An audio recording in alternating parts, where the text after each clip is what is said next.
Well, I hope you men are being really enriched by the teaching of God's Word today. Manantena hoe ianareo lehilahy dia tena nahazo harena mihitsy tamin'ny alalan'ny fampianarana ny tenin'Andriamanitra androany Beginning to reframe according to the Scriptures satria manomboka isika tefena na hoe mihevitra misaintsaina mifanaraka amin'ny soratra masina. how you think about yourself and vocation. Ny fomba fieritreretanao ny tenanao sy ny antsonao. It's beginning to turn a little bit different than what the world says. Dia manomboka mandeha mifanaraka kokoa amin'izay lazain'ny tompo ilay izy mifanohitra amin'izao tontolo izao. And they try to define success in so many different ways. Ary izy ireo izao tontolo izao tena hoe mamaritra an'izany fahombiazana izany amin'ny fomba maro samihafa. And the real deception of how the world defines success Ary ny tena fahakoviana na hoe fitaky ny fomba amarita an'izao tontolo izao ny fahombiazana is not in its promises for pleasure, dia tsy ao amin'ilay hoe fampanantenana izy ireo fahafinaretana. because certainly there is some, Satria mazava ho azy tena misy ao. but it's in its promise to satisfy. Fa ao amin'ilay fampanantenana hoe ahafa-po. For the worldly promises of success will never satisfy your soul. Satria tsy ahafa-po fanahinao mihitsy ny fampanantenana izao tontolo izao ny fahombiazana. But only as we redefine success as faithfulness before God and His Word, Raha tsy hoe amin'izay hoe famaritantsika hoe ny fahombiazana dia hoe fahatokina an'Andriamanitra. that you are truly able to live out in your vocation in a way that is truly satisfying. Dia amin'izay fotoan'izay ihany ny ahafahanao tena hoe mahazo fahafaham-po tanteraka hoe tena hoe ao amin'izay antson'Andriamanitra izay. No matter what your circumstances are. Na inona mety hoe toerana misy anao. So as we've been spending time thinking in details about vocation, Ka ao anatin'izay nandany fotoana isika nijery amin'ny antsipiriany kokoa ny amin'ilay antso. I'm reminded of 2 Peter chapter 1 verses 3 and 4. Dia mahatsiaro ako amin'ny Petera faharoa toko voalohany andininy fahatelo sy fahaefatra. That speaks about how God's Word helps to guide us to everything for life and godliness. Dia miresaka izany ny amin'ny tenin'Andriamanitra dia manampy ary mitarika antsika manoloana ny fiainana rehetra izay mifanaraka amin'ny sitrapon'Andriamanitra. Reading God's Word, it says this. Rehefa vakiana ny tenin'Andriamanitra dia izao no voasoratra. 2 Peter chapter 1 verses 3 and 4. Petera faharoa toko voalohany dia ny andininy fahatelo sy fahaefatra. You can go ahead and read it for me. Petera faharoa toko voalohany andininy fahatelo sy fahaefatra. Efa nomeny herin'Andriamanitra ho antsika ny zavatra rehetra momba ny fiainana sy ny toe-panaraka an'Andriamanitra amin'ny fahalalana ilay niantso antsika tamin'ny voninahiny sy ny fahatsarany. Izany no nanomezana antsika ireo teny fikasana sady sarobidy no lehibe indrindra mba ho tonga mpiombona amin'ny fomban'Andriamanitra amin'izany ianareo rehefa afa nandositra ny fahalovana izay eo amin'izao tontolo izao noho ny filana. So God's Word gives us everything that we need to live in this life and to pursue godliness. Ka noho izany ny tenin'Andriamanitra zany dia efa manome antsika ny zavatra rehetra ilaina mba ahafahantsika miaina eto amin'ity fiainana ity dia fiainana mifanaraka amin'ny sitrapon'Andriamanitra. And what you've been experiencing today is how to really think deeply and biblically and practically about vocation. Ary ny zavatra mijerentsika androany dia ny ahafahantsika misaintsaina an'izany mijery lalina kokoa ara-baiboly sy ny fampiarana an'izany zavatra izany. For this last session, I want to dig deeply into just one issue. Ary amin'ity faran'ity dia te handavaka lalina kokoa ny amina zavatra anankiray. And it is an issue that relates directly to every area of life. Ary zavatra anankiray izay mifandray mivantana amin'ny lafiny rehetra eo amin'ny fiainana izy io. But specifically, I want to highlight how it works itself out in the marketplace. Fa indrindrindrindra dia hoe ahoana ny fisehoan'izany any amin'ny toeram-piasana eo amin'izao tontolo izao. And it's found in our passage that we looked at earlier this morning in Colossians 3. Ary hitantsika izany eo amin'ilay andalatsoratra masina efa nijerentsika andro amin'ny maraina dia ao amin'ny Kolosianina toko fahatelo. verse 13. Dia ny andininy fahatelo ambin'ny folo. It states, bearing with one another, and if one has a complaint against another, forgiving each other as the Lord has forgiven you, so you must also forgive. Mifandevera ka mifamela heloka ianareo raha misy manana alahelo amin'ny sasany. Tahaka ny namelan'ny tompony heloka reo no aoka mba hamelanareo heloka kosa. Forgiveness is an essential dynamic to the Christian life. Ny famelan-keloka dia tena zavatra lehibe eo amin'ny fiainan'ny kristianina. Because we have the capacities to forgive. Satria isika manana an'izany fahafahana hery izany mba hamela. And our ability to forgive is because we have been forgiven. Ary manana fahafahana mamela heloka isika satria efa voavela heloka. And forgiveness is not something that is absent in the marketplace. Ary ny famelan-keloka tsy hoe zavatra tsy misy zany any amin'ny toeram-piasana. As a matter of fact, I have worked with many entrepreneurs and leaders in the marketplace. Ary ny tena izy efa niara-niasa tamin'ny olona maro any amin'ny resaka fandrarana. And some of them in marketplaces that are run by Christian men. Ary sasany amin'ireny dia fandrarana izay hoe lehilahy kristianina no mitantana azy. And sometimes it's very heartbreaking to hear Ary indraindray tena mandratra fo mihitsy le mandre. that there is actually a lack of forgiveness that's happening in the marketplace. Hoe misy tsy fahampiana famelan-keloka any amin'ny toeram-piasana. That sometimes the forgiveness that's expected in the context of the local church Hoe indraindray le famelan-keloka izay andrasana sy andrandraina eo anivon'ny fiainam-piangonana. that there becomes this justification that everything is fair in business. Dia aveo lasa misy fotsiny le fanamarina tena hoe zavatra rehetra ara-drariny rehefa any amin'ny fandrararana no ampiarina. Have you ever heard this phrase, it's just business? Efa henonareo ve le fomba fiteny ty asa mandrara ty e? They're stating that I don't have to live and to forgive because it's just business. Sa dia hangalarina izy ireo avy amin'izay le hoe teny hoe tsy mila mamela heloka satria ty kosa tonga dia asa mandrara ty. But there are lots of situations where we can get offended and injured by another person in the marketplace. Kanefa betsaka mihitsy ny zavatra mitranga any amin'ny toeram-piasana hoe sady voaratra ianao no ataon'ny olona misy tsirarony miatra dia nefa ianao mila mamela heloka. And we are called to forgive, Ary isika dia nantsoina mba hamela. even to those who are unbelievers. Eny na dia ho an'ireo izay mbola tsy mino ihany koa azy. And the reason being is because we are most like Jesus when we forgive. Dia ny antony dia satria tena mitovy kokoa an' Jesosy isika rehefa mamela heloka. And this commandment in Scripture states that we must forgive. Ary ny didy eo amin'ny soratra masina dia mazava hoe tsy maintsy mila mamela heloka isika. So we, having all the capacities to be able to forgive, Ka noho izany manana ny hery rehetra ny fahafahana mba mamela isika. and the command to forgive, Ary didina ihany koa mba hamela. then begs the question, how does that work itself out in the marketplace? Dia aveo mipetraka amin'ny fanontaniana hoe ahoana ny fampiarana an'izany eny amin'ny toeram-piasana eny amin'izao tontolo izao. So let's define what forgiveness is. Dia andao aloha jerentsika tsara hoe inona ny atao hoe famelan-keloka. To forgive is to let go of something. Ny atao hoe mamela heloka dia mamototra zavatra anankiray ianao. To forgive is to release a debt. Ny mamela heloka dia avotsitra ohatra le trosy. Because someone has offended me, Satria nisy olona anankiray nanafitohinay instead of paying them back the injury that they've given to me, dia manoloana an'le hoe ho avaliko aminy ihany koa izay atao hoe fanimbana nomeny anazy ay. I release that debt and I don't pay it back to them. Avotsitra izay trosa izay dia tsy averiko any aminy. Now, our ability to do that Dia zao le fahafahantsika manao izany is because we have been forgiven such a great debt. dia satria isika dia efa voavela amina trosa lehibe lavitra. Are you familiar with the parable of the unforgiving servant in Matthew 18?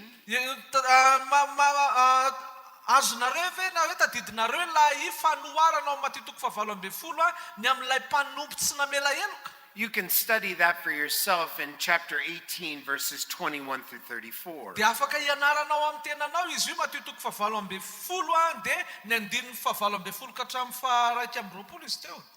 The point of the parable is to highlight that we have been forgiven such a great debt, therefore we should forgive others a lesser debt.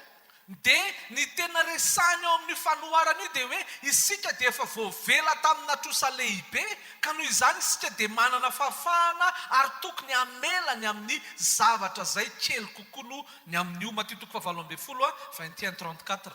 And let's think about that theologically for a minute. Dia andao eritreretintsika kokoa ny teolojian'izay We were sinners before a great and holy God, isika dia mpanota manoloana an'Andriamanitra lehibe no masina and we had done nothing to earn his favor. ary tsisy ninina nataontsika mba hahafahantsika mahazo ny fankasitrahany. But yet out of his great mercy, he forgave us of our sins. Kanefa avy amin'ny alehiben'ny famindram-pony dia navelany ny helokontsika. Now the greatness of our sins before a holy God Ary zao ilay hoe falehibiazany fahotantsika manoloana ilay Andriamanitra masina are much greater than if somebody offends me. dia zany lehibe lavitra noho ny hoe misy olona manafitohina ahy. Any offense against me is always going to be a lesser offense than the greatest offense of my sin before a holy God. Ka noho izany na inona fa tafitohinana avy any amin'ny olona hafa mankaty amiko dia ho kely foana iny raha oharina amin'ilay hoe ny fahotako manoloana n'Andriamanitra masina. So therefore, I am highly motivated to forgive someone else in relationship to how much I have been forgiven. Ka noho izany misy tosika lehibe zany avy ao anatiko ny amin'ilay tokony hamelany hafa ako rehefa mahalala an'izay hoe efa namelana ahy izay.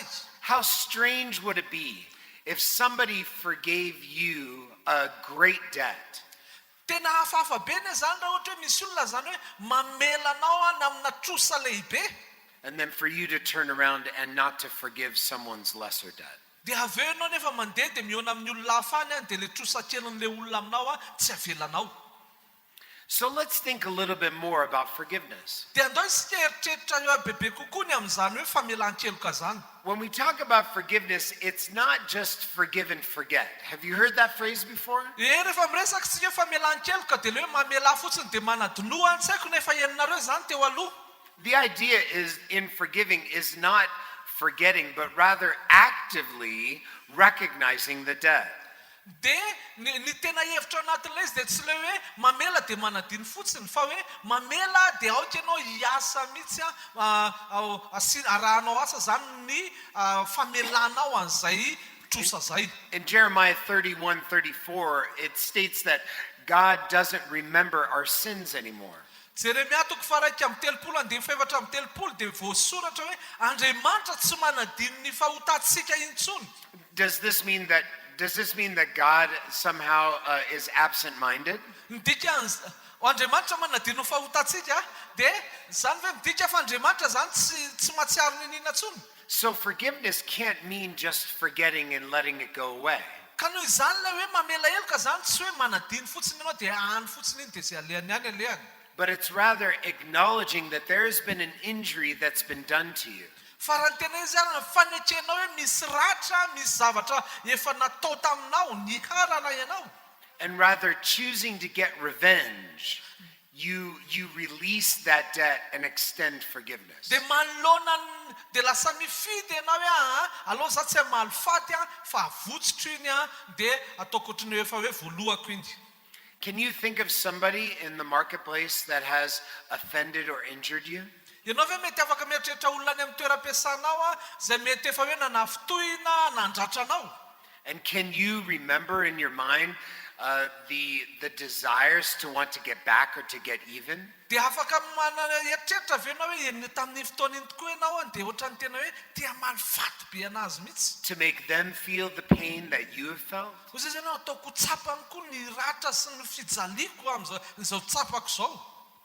Imagine what it would be like to extend forgiveness to that person. Dia eritrereto hoe ahoana ny zavatra hitranga ihany koa nefa raha hoe manolotra ianao famelan-keloka amin'izy ireny. And how much different that would be than the other people that you work with in the marketplace. Dia tena hoe hisy fahasamihafana lehibe izany amin'ny olona hafa miara-miasa aminao any.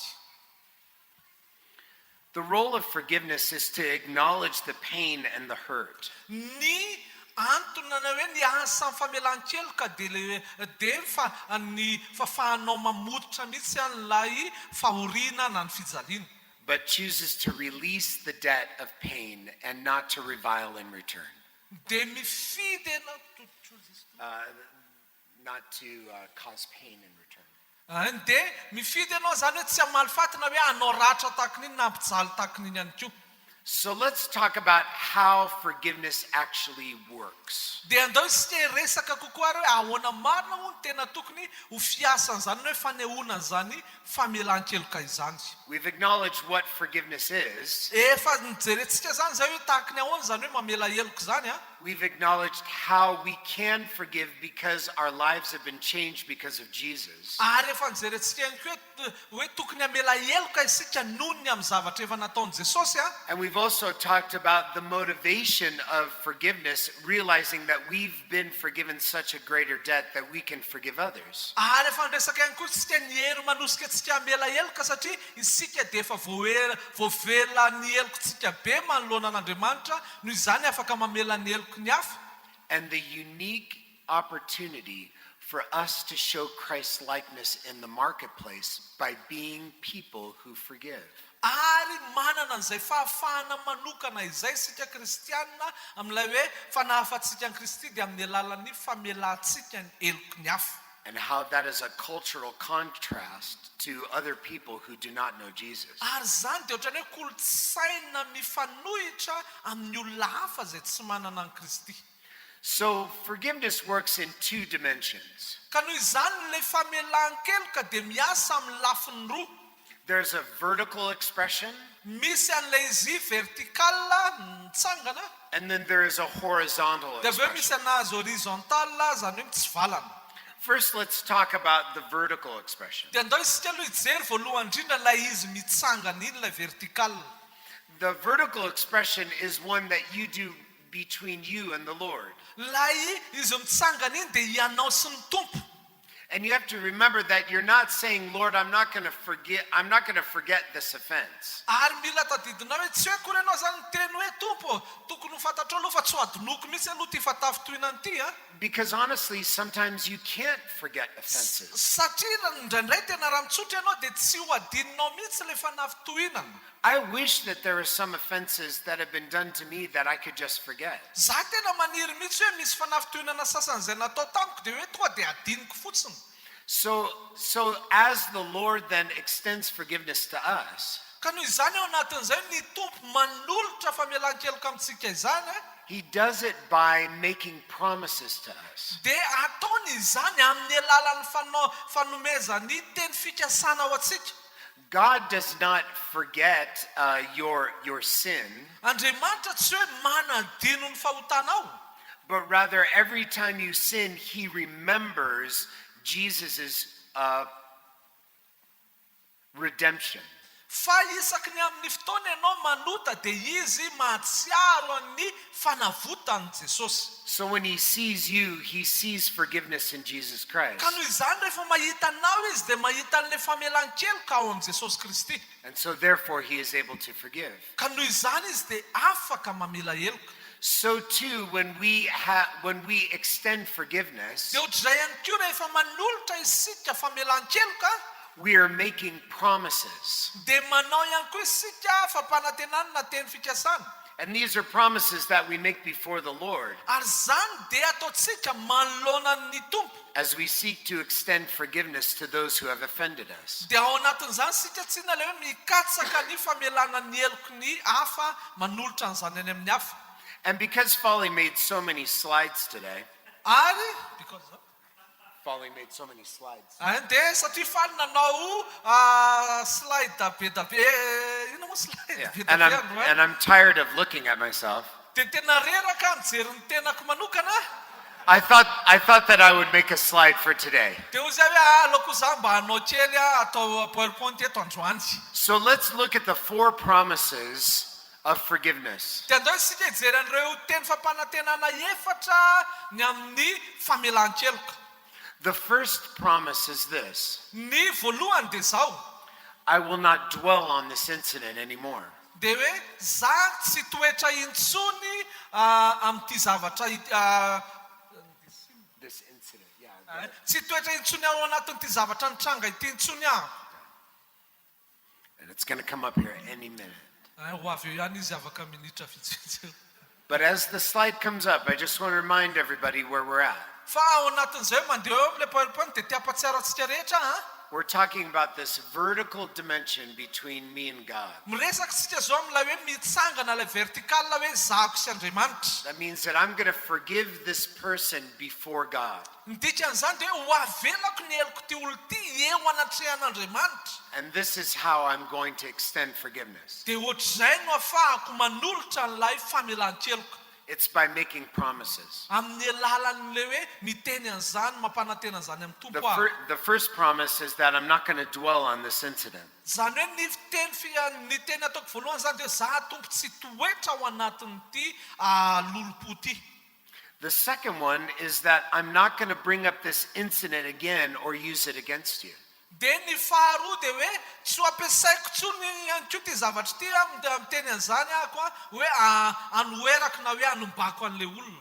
The third promise that I make in forgiving this person before God Ary ny zavatra fahatelo teneniko amin'izany hoe famelako an'ity olona ty zany manoloana ny tompo is that I will not talk to others about this incident. dia tsy ho resahako amin'ny hafa ty zavatra nitranga taminay ty. And the last one is that I'm not going to let this incident stand between you or me and hinder our personal relationship. Dia ny fahaefatra dia tsy avelako izy ty ampisy elanelana na hanimba ny fifandraisako amin'ilay olona. So when someone offends me, Ka noho izany rehefa misy olona zany manafitohina ahy, I extend forgiveness to them before God. dia manolotra famelan-keloka amin'izy ireny ahako manoloana an'Andriamanitra. Say, God, instead of repaying that person evil, Tompo na ohatra te hamaly ratsy an'iny olona iny I am not going to dwell on this incident anymore. dia tsy toetra amin'ny nitranga ratsy iny intsony ahako. And I'm not going to bring it up again or use it against them. Dia tsy ho tadidiko foana iny dia hoe ampiasaiko manohitra azy. I'm not going to talk to others about this incident. Dia tsy ho resadresahako fosafisaiko any amin'ny hafa iny And I'm not going to let this incident stand between me and them. dia tsy avelako nefa iny hanohy mba amin'ny fifandrisanay tompo. Now think about this for a minute. Eritrereto kely nge zay The opposite of this is ways where you can pay people back. dia ny mifanohitra amin'io zany dia ao amin'ilay hoe afaka valinao faty ilay olona. Right? The first one is that I'm going to get you back by thinking about it all the time. Dia hoe mbola ho azoko ianao aloha fa eritreretiko foana mihitsy io zavatra hoe ahoana ny ahafahako mamaly anao. Or the next time that you do something, I'm going to remind you of the time that you injured me. Dia amin'ny manaraka indray rehefa misy zavatra mitranga dia ho ampatseviko anao hoe inona no efa nataonao tamiko. Remember when you did that to me? Tadidinao ilay ianao nanao an'izao tamiko Now you owe me. Zao ianao ananako ianao. Or I'm not going to injure you by slandering you to other people. Neako hoe zao zao lasa andeha andratranao amin'ny alalan'ny fifosafosako anao fandotoko anao any amin'ny olona hafa. Do you know what that person did to me? Mba hainao moa nataony ananako. Can you believe he did that? Mba mino an'izany mampinanao ve zany. And the last one is that I'm not going to separate myself from you. Dia ny farany dia za tsy fandray aminao tsony ahako. I'm not going to isolate myself from you. I'm going to punish you by treating you differently. Za koa anasazy anao amin'ny alalany hoe entiko tahaka ny olona hafa mihitsy ianao.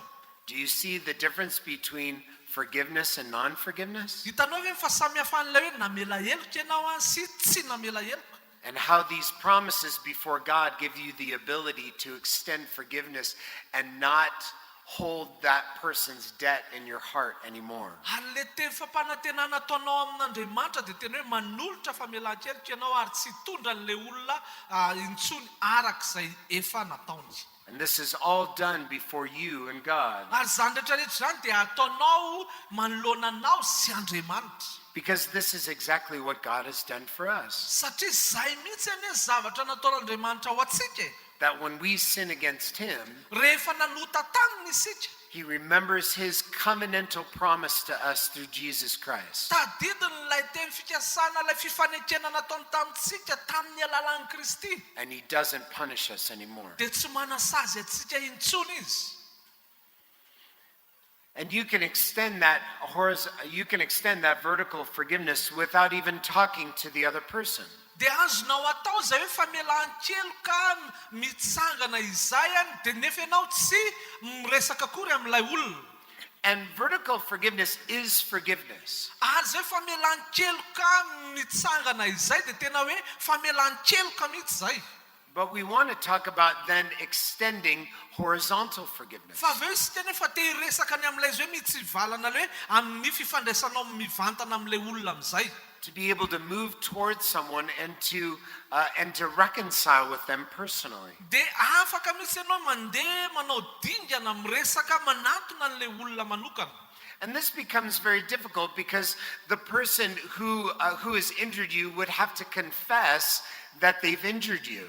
Ary mety vao manahirana kokoa izy io satria ilay olona noratranao zany tokony hiaiko izy fa tena nandratranao marina. And this is something that we can experience in the body of Christ. Ary zany dia zavatra azontsika iainana ao anatin'ny tenan'i Kristy. Because someone can say, yes, I have sinned against you. Will you forgive me? Dia satria tena any tena misy olona afaka miteny hoe tena nanota taminao mamela ny heloko ve ianao. But even those who are unbelievers can recognize that they've done wrong against you. Ary eny ihany koa na dia ireo tsy mino aza dia afaka mahalala izy ireo ary afaka miteny hoe tena tsy mety tokoa le loha le nataoko taminao iny. And even if they might not use the word forgiveness, maybe say, I'm sorry, or I shouldn't have done that. Ary mety tsy mampiasa an'ilay teny izy hoe mamela ny heloko fa mety mifony izy na ihany koa hoe tena azafady. But they are extending to try and reconcile with you relationally. Fa miezaka ihany koa nefa izy ireo mitady lalana ahafahany mihavana aminao. And you should not hold that against them. Ary tsy tokony zany hoe lasa tsy rarahinao fotsiny. You can keep your promises before God, Fa tazomy ilay teny efa nataonao tamin'Andriamanitra, and then you can extend forgiveness to that of whom is repentant. ary dia hitary koa zay makany amin'ilay mibebaka. Now remember Matthew 18:21 through 22. Ary tadidio ilay Matteo 18:22 Where the disciples ask, how many times should I forgive my brother? dia rehefa niteny mpianatra hoe impiry moa zany any tokony hamela ny heloko ny rahalahy. And Jesus' response is an innumerable amount of times. Dia ny valiny nataon'i Jesosy dia imbe da be tsy voaisy. So too with us, that we should always extend forgiveness whenever it is asked for. Dia ohatr'izany ihany koa amintsika tokony foana isika manolotra famelan-keloka amin'ny fotoana rehetra rehefa hitadiavana an'izany And amintsika. we should always extend forgiveness before God when someone is injured towards Ary us. tokony foana isika manolotra famelan-keloka manoloana an'Andriamanitra na iza manao ny tsy mety amintsika. Now, regardless of how sorry, let me say. We can release this debt that's been owed to us vertically. Dia azontsika votsitra zany trosana anatsika amin'ny olona zany manoloana an'Andriamanitra. And we always want to keep it open for when someone were to repent and to ask for forgiveness horizontally. Ary tiatsika ho tazomina misokatra foana ny tananatsika manoloana ny hoe rehefa le olona tena nanao l'izy tamintsika ihany koa manantona amintsika. But I have to emphasize that it's not required that someone ask you for forgiveness in order to forgive them. Fa mila teneniko mazava tsara aloha hoe tsy voatery tsy hoe tsy maintsy takiana aloha le olona no mifona aminao zay anao vao hoe amela ny elo manoloana an'Andriamanitra. You have already forgiven them in your heart before God. Nefa namela ny elony ianao ao am-ponao manoloana an'Andriamanitra. You know that the injury has been done to you, and you have before God have released them of the debt of your punishment. Fantatrao hoe efa nisy zavatra ratsy niatra taminao nataony fa ianao nefa manoloana an'Andriamanitra efa namela heloka. But you are able to then wait for when that person or the opportunity to speak about it with them to reconcile with them personally. Fa amin'izay fotoana izay nefa ianao afaka kosa miandry amin'ny fotoana rehefa tonga saina le olona dia resaka aminao dia efa vonona ianao ny amela ny elony miteny mivantana aminy. Because there are some situations where someone might offend you and you might never get the opportunity to talk with them again. Satria mety misy tranga sasany mety misy olona nanafitoana nanao zavatra tsy nety aminao nefa tsy mitranga misy avy nefa le fahafahana mihavana tsara amin'iny olona iny. This works in a lot of circumstances where somebody who has offended you has died. Ohatra hoe indraindray zao misy olona zay efa nanafitoana anao fa aveo izy nefa efa maty. So some people say that you can only forgive somebody if they've asked for forgiveness, and that's just not in the Bible. De misy olona sasany tsy miteny afaka mamela ny heloko le olona ianao rehefa le olona mitsy aloha nangataka famelan-keloka taminao fa zany nefa de tsy ao amin'ny Baiboly. I'm called to forgive them whether or not they ask for it or not. Za tsy nefa natsona amela ny heloko ny olona foana na mangataka le olona na tsy mangataka. But I'm always ready to be reconciled interpersonally. Fa za nefa vonona foana ihany koa rehefa mitady fihavanana amiko mivantana le olona. So when the moment comes for us to be reconciled, I can communicate my forgiveness that I've already done before God to that person. De am'izay misokatra foana ny tanako de efa vonona amin'ny fotoana rehefa mifanena am'le olona na tonga le olona de efa navelako manoloana an'Andriamanitra izy de efa mivonona koa ny amela ny helony miteny mivantana aminy. Now, the releasing of forgiveness to someone else doesn't mean that there isn't consequences for sin. Any mazava ho azy ihany koa hoe mamotsitra mamela ny heloko le olona ianao tsy midika akory zay hoe tsy misy fiatraikany zany na hoe vokan'ilay fahotana. So I can forgive someone who has done a crime against me, Za afaka mamela ny heloko ny olona anankiray zay hoe nanao zavatra ratsy tamiko but they will still go to jail. kanefa izy mety aveo tsy maintsy mbola migadra. So you have to think, when extending forgiveness to someone, how do you think about consequences? De mila mieritreritra mialoha zany ianao hoe inona dikan'izany hoe mamela ny heloko le olona anankiray ianao nefa ny vokany tsy maintsy mbola manaraka eny ihany. Or issues of retribution or remuneration to you. Or thinking through, there might be financial remuneration or things that you need to get back. Noatra resaka ny amin'ny oatra ny sarany arabola ve le izy de manoloana an'izany ahoana ny afahanao mahazo an'le izy indray ohatra. And this is an issue of wisdom. Ary zany de misy fahendrena, ilavana fahendrena. And this is thinking about your relationship with that other person. De sady mieritreritra ihany koa ianao ny amin'ny fifandraisanao amin'ilay olona. So when someone asks for forgiveness of you Ka noho izany rehefa misy olona mangataka famelan-keloka aminao from an injury that they've done to you, avy amina ratra zay efa nataony taminao, sometimes it is best to show mercy de indraindray tena ny tsara indrindra ataonao de maneho famindram-po and not to give any consequences that are due them. de tsy mamenao vokany zay hoe mavesatra aminy. But sometimes it's best to allow the person to experience consequences that will teach them maybe some lessons needed. De indraindray koa nefa ny tsara koa nefa avelanao any amin'le olona le vokany mba ahafahany mety hoe mianatra lesona amin'ny manaraka. And sometimes the consequences are outside of our oversight and control. Indraindray koa le vokany ihany koa nefa ivelan'ny fifehezatsika. That there might be things related to the marketplace or criminal activity that you just have no control over, and they would receive those consequences for their actions. Mety ohatra hoe miteraka zavatra hafa mihitsy le izy tao amin'ny toeram-piasana na zavatra tena manohatra ny lalàna de manoloana an'izay tsy eo am-pialatananao tsy fahefanao lay mifeny vokany.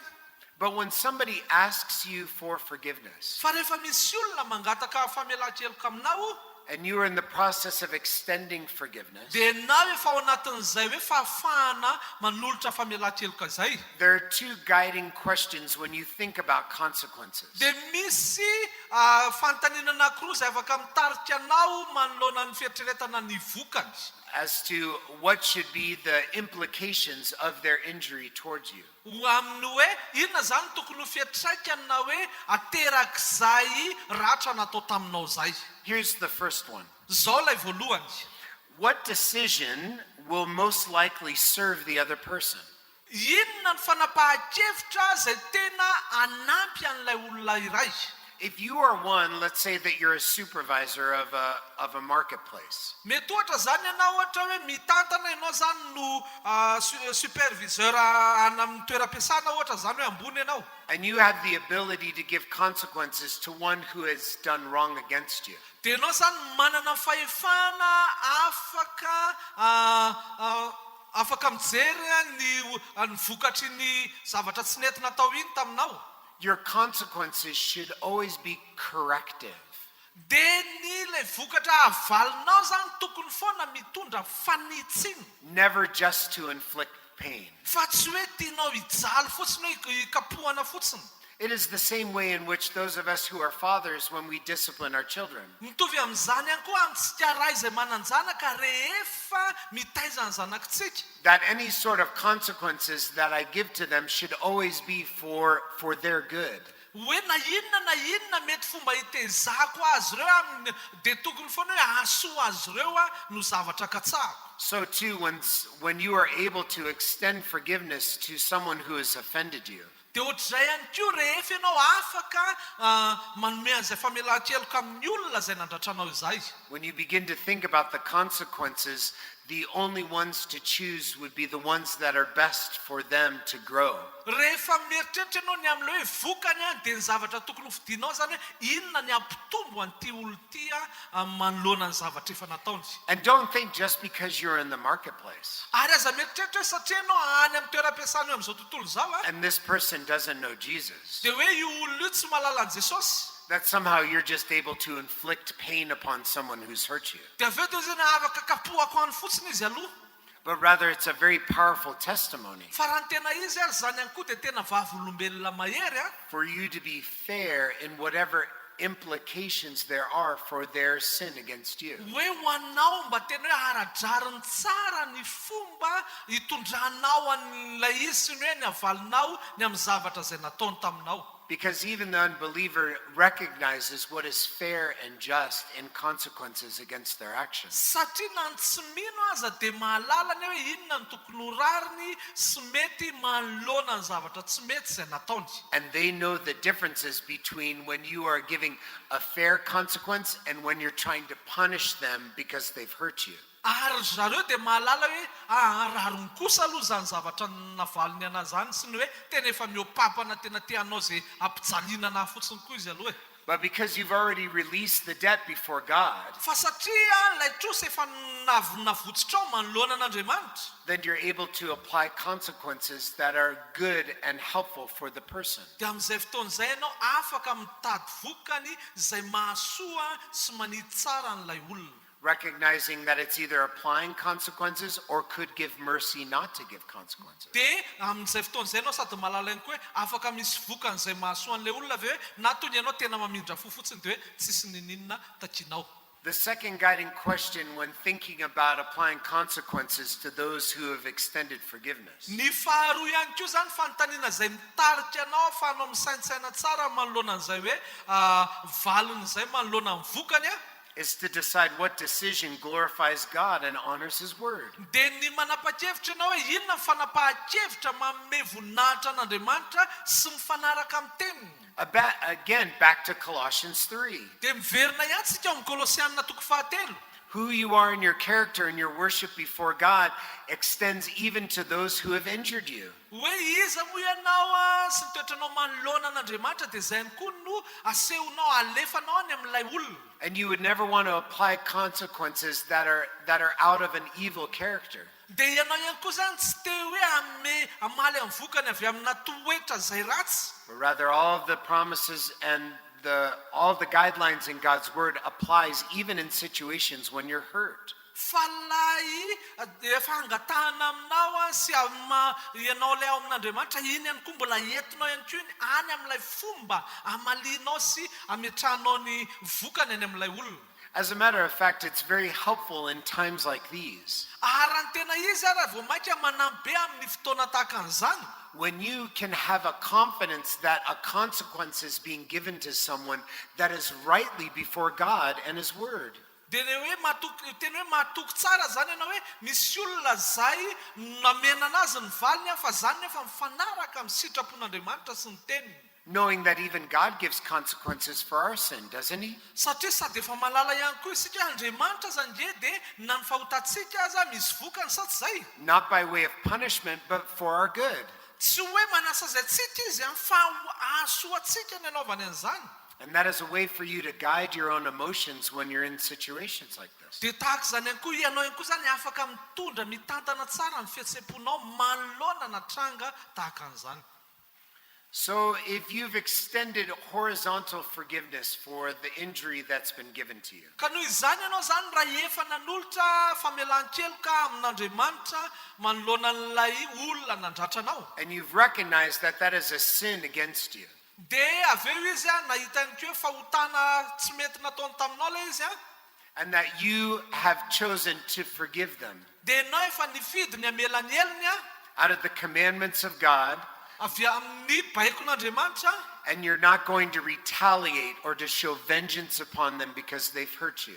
dia tsy andeha malifaty ianao na hoe voamaika anao zay tsy mety handratra azy koa ianao satria efa nandratra anao izy. Because you know that you have been forgiven a greater debt. Satria ianao malala hoe efa voavela ilay eloko lehibe kokoa. So therefore, before God, you can release them of their debt. Ka noho izany manoloana an'Andriamanitra dia afaka ianao manolotra azy ireo na hoe manome vokany aradrariny. And so you make those 4 promises, Dia ataonao reo teny fampanantenana efatra ireo. and you open up opportunity for reconciliation relationally. Dia manokatra ianao lalana ihany koa fafahana reo miverina mihavana indray. And let's say by God's grace, there's an opportunity to relationally extend forgiveness horizontally to someone. Dia andao ohatra resatsika zany no famindrampon'Andriamanitra dia afaka ianao nanolotra tsara an'izay famelan-keloko izay dia miverina milao ny fifandraisanareo sy ilay olona. Where they say that they're sorry or they ask for forgiveness. Miteny izy hoe mifona dia tena hoe mangataka famelan-keloka aminao. And you're able to, according to God's love, to be able to extend forgiveness to them. Dia afaka ianao noho ny fitiavan'Andriamanitra manolotra famelan-keloka amin'izy ireo. And then you're able to think about what are going to be the consequences for their actions. Dia amin'izay fotoan'izay ianao afaka mieritreritra tsara ihany koa hoe inona ny vokatra zany zavatra tsy mety nataony izany. You decide and you seek wisdom that this would be an appropriate consequence for the sin that was done against you. Dia tena hoe manapa-kevitra hampahendrena ianao mikatsaka amin'Andriamanitra hoe inona zany ny vokany na tokony havalinao an'izany zavatra zany Knowing that consequences can be perfectly appropriate, or it could be relieved and given for mercy. Dia fatatrao nefa ny hoe manoloana an'izay koa ilay vokany avalinao dia afaka atao aradrariny tsara na tonga dia fafanao fotsiny tsotro zao mihitsy aza. So now what? Dia zao arany dia ahoana? How do you live with that person moving forward? Hoe ahoana moa zany zao lasa fomba iainanao miaraka amin'iny olona iny? First and foremost, when you are tempted to remember that injury against you, Voalohany indrindra aloha dia hoe rehefa tady ho tratra mifakam-panahy ianao mahatsiaro an'ilay zavatra tsy nety nataon'ilay olona. and it always happens at the most random times, Ary matetika izy io any amin'ny fotoana tsy dia ampozinao foana no hitsangany. where you would remember that injury against you. Hoe tadidinao ilay zavatra tsy nety be natao taminao. You have to go back to those promises Dia mandeha ianao miverina any amin'ilay teny fampanantenana efa nataonao. and to live rightly before them. Dia miaina amin'ny fahazavana amin'ny famendrehana manoloana azy. So sometimes the process of living out forgiveness Ary indraindray ilay dingana ao anatin'ilay hoe miaina zany ianao an'ilay efa namela heloka. might take a lot of effort at the beginning. Dia tena mety hoe mitady fiezahana be any amin'ny fanombohana. You either see that person every day or you see the implications or the consequences of their injury against you. Mety hoe miaraka amin'ilay olona mihaonamy foana ianao isan'andro na tonga dia hitanao mivaingana be foana ny vokatra n'ilay ratra nataony And that is why we need to set our minds on the things above to be able to practice that before them. Dia izay no mahatonga ny hoe mila apetraka tsika ny saintsika amin'ny zavatra any ambony mba ahafahantsika miaina tsara mitondra tena tsara. then the question becomes, how do you then rebuild trust with the person who has injured you? Dia aveo ny fanontaniana dia hoe ahoana zany ny ahafahanao mamerina ny fitokisana amin'ilay olona izay nandratra anao. This is a common question that I get as I work with men in the marketplace and thinking through this issue of forgiveness. Ary zany dia mbola fanontaniana manahirana ihany koa satria ao anatin'izay hoe miara-miasa amina lehilahy kristianina ianao ny amin'ny toeram-piasana eo amin'izao tontolo izao. They say, I have extended forgiveness rightly before my coworker, but I have to continue to work with them moving forward. Dia hoe eny efa nomeko famelan-keloka aloha izy ireo a dia nefa mbola mila mitoy miara-miasa foana izay amin'io avy. And I just don't want to be ignorant that that person could do that again. Dia zaho koa nefa tsy te hoe tsy te hoe mandeha fotsiny amin'izao ohatrany hoe tsy mieritreritra satria efa nisy zavatra tsy nety any tokoa ilay nataony. So how do I practice the promises of forgiveness while rebuilding trust? Dia ahoana moa zany ahafahako mampiatra an'ilay hoe efa navelako ny elony nefa izay mbola mitoy miara-miasa. Here's some very basic guidelines to help you to build trust with someone. Dia ireto a misy dingana vitsivitsy hoe fampiarana vitsivitsy izay manampy anao anatin'izay fananganana ny fifampitokisana izay indray. And I've sought to design these to help you within the context of the marketplace. Ary reto dia tena hoe nataoko misy ao anatin'izay hoe anampinanao any amin'ny toeram-piasanao eo amin'izao tontolo izao.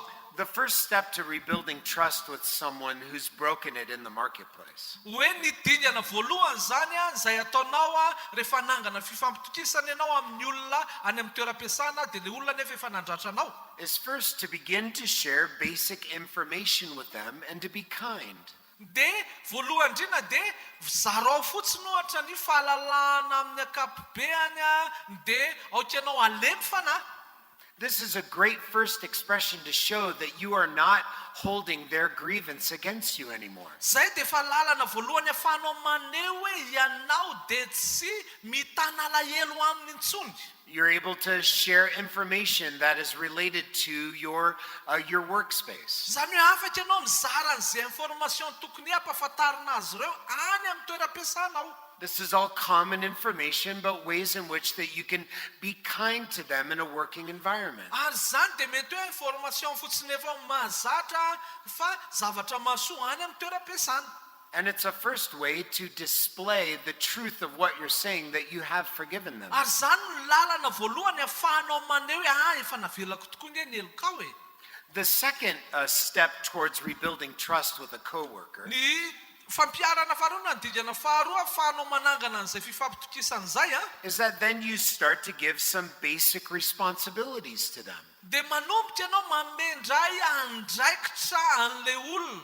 But you verify to see if they were faithful to those responsibilities. Fa miaraka amin'izay nefa dia arahanao maso tsara zany jerenao tsara hoe nataony ve sa tsy nataony azo itokisana ve sa tsy azo. So you give them a chance to live differently than what they said that you give them a chance to live differently than the way that they did before. Zany hoe omenao fahafahana indray zany izy manandrana indray dia ahafahanao mahita hoe mbola miverina tahaka an'ilay tsy nety teo aloha ve sa nataony narahany tsara ilay izy. But then you also have the opportunity to verify if they've actually done the responsibility that you had asked them to do. Dia amin'izay fotoana izay no manana tombontsoa ihany koa afaka mijery tsara mihitsy hoe le zavatra nasainao nataony tokoa ve no nataony. And as they've showed faithfulness to that over time, Dia rehefa maneho foana izy fahatokiana manoloana an'izany rehefa mandeha ny fotoana, you can begin to start sharing with them then your thinking and your desires. dia mahafaka manomboka ianao mizara amin'izy ireo ihany koa ve ny zavatra eritreretinao sy ny zavatra irianao. This is something that begins to show that we're just not two people that are doing a task. Dia zany ahafahanao maneho amin'izy ireo isika tsy hoe olona roa miara-miasa fotsiny. But I'm willing to entrust you with my thinking and my desires. Fa tena vonona ihany koa ako mba hatoky anao manoloana ny zavatra eritreretiko sy ny zavatra iriko. And these would be very selective, things that would be appropriate. Dia zany zavatra zany efa zavatra efa fidividinao tsara hoe inona no mety tokony ho zaraina sy tsy mety. But you get to watch how they take that information and if they're beginning to act differently in the way that they had said. Fa am'izay fotoana izay nefa ianao afaka manomboka mijery ihany koa hoe misy fiantraikany any aminazy ve manova ny fomba fiasany ve zavatra nataony rehefa avy nyzarainao kokoa momba an'izany izy ireo. And then over time, as you've shared those things and they've been faithful to act differently than they had done before, dia aveo rehefa mandeha ny fotoana dia afaka manomboka mahita ianao hoe tena nampiovana azy tokoa le nizarana ohatr'izao mihoatra noho ny efa tsy ohatran'le tao aloha tsony izy then you're able to entrust them with responsibilities, but you don't need to verify anymore. dia am'izay fotoana izay ianao manomboka afaka matoky azy reny ny amina zavatra hafa amin'izay dia tsy voatery tsony ianao hoe mijery hoe nataony sa tsy nataony. And again, to the level of responsibility would be their faithfulness with the responsibility prior. This would be progressive over time. Ary zany rehetrarehetra zany nefa mandeha tsikelikely ao anatin'ny fotoana. At every level, they're showing the fruit of repentance. Ao anatin'ilay dingana tsirairay avy zany dia misy vokatry ny fibebahana izay asehon'izy ireo ihany koa. They're showing that they had recognized that what they had done before was wrong and that they're willing to change their actions moving forward. Maneho zany izy ireo hoe ny zavatra nataony teo alohany dia tsy mety any fa zao izy manomboka manarina an'izany ary maneho vokatra an'izay fanarenana izay. And you're able to progressively give them that opportunity. Dia afaka ianao avy eo mandeha tsikelikely manome fahafahana vaovao an'izy ireo. So you are able to, as a Christian, to give people that opportunity. Dia ianao zany amin'ny kristianina anao dia afaka manome ny olona izany fahafahana izany. And we are able to extend forgiveness and to give people the opportunity to rebuild trust. Ary sika afaka manolotra zany fahafahana zany ary manome tombony ho an'ilay olona hoe afaka verina milona ilay fifampitokisana. And the reason why we are able to do that Ary ny antony mahatonga antsika afaka manao izany is because ultimately we are not at risk. dia We are not at risk. dia satria any amin'ny tena hoe faratapony dia tsy hoe tsisy risika kory tsisy risika sika tsy mirisika. Because we've defined success in the marketplace Satria sika dia mamaritra ilay fahombiazana any amin'ny toeram-piasana as being faithful to God. amin'ilay hoe mahatoky manolona an'Andriamanitra. And if people take advantage of that, they're not going to outdo God's protection for me. Dia hoe raha ohatra misy olona manararaotra an'izay dia tsy hoe kory hoe izay fanararaotany olona izay no ahatonga an'izy ireo hoe nandresy ny fiarovan'Andriamanitra anako. And the main reason why people don't forgive Ny antony tena mahatonga ny olona tsy mamela heloko is because they don't think that God is able to protect them later on. dia mieritreritra izy ireo Andriamanitra tsy afaka miaro azy ireo ao aoriana ao. And so they have to be the judge. They have to be the king. Dia hoe tsy maintsy izany ny tsara, tsy maintsy izany mpanjaka. Instead of allowing God to be the judge and God to be the king, Nefa tokony mamela an'Andriamanitra ho mpitsara, mamela an'Andriamanitra ho mpanjaka. and to listen to his commands and to forgive others. Ary mihaino ny didiny ary mandeha araka izany manoloana ny hafa, mamela ny heloky ny hafa. But to do that with wisdom, Fa manao izany amin'ny fahendrena. allowing those people to build trust over time. Hoe mamela an'ilay olona amerina milona ny fifampitokisana ao anatina fotoana. But never by way of penance to you, Fa kosa nefa tsy amin'ny fomba koa nefa ohatrany hoe vidiny aminao ilay fifampitokisana indray. but rather it's just giving them opportunity to show that their lives have changed. Fa raha ny tena izy tena hoe manome tombony aminao, manome tombony ianao anazy mba hahafahan'izy ireo maneho hoe niova koa ny fiainany. And if they sin against you again, Dia raha mbola manota aminao indray izy then you are to forgive them again. dia mbola tokony amela ny helony indray ianao. But the process, the consequences may be different that time. Fa amin'izay fotoana izay indray nefa n'ilay vokany mety efa miova amin'izay koa. And the process of building trust might be harder. Ary mety ho mafimafy kokoa ilay dingana hoe ahafahana manarina ny fifampitokisana. And in the process of that, they might sin against you again. Dia mety ao anatin'izay dingan'izay koa mety mbola anota aminao indray ihany izy. And you are to forgive them. Dia ianao mbola mamela ny helony indray.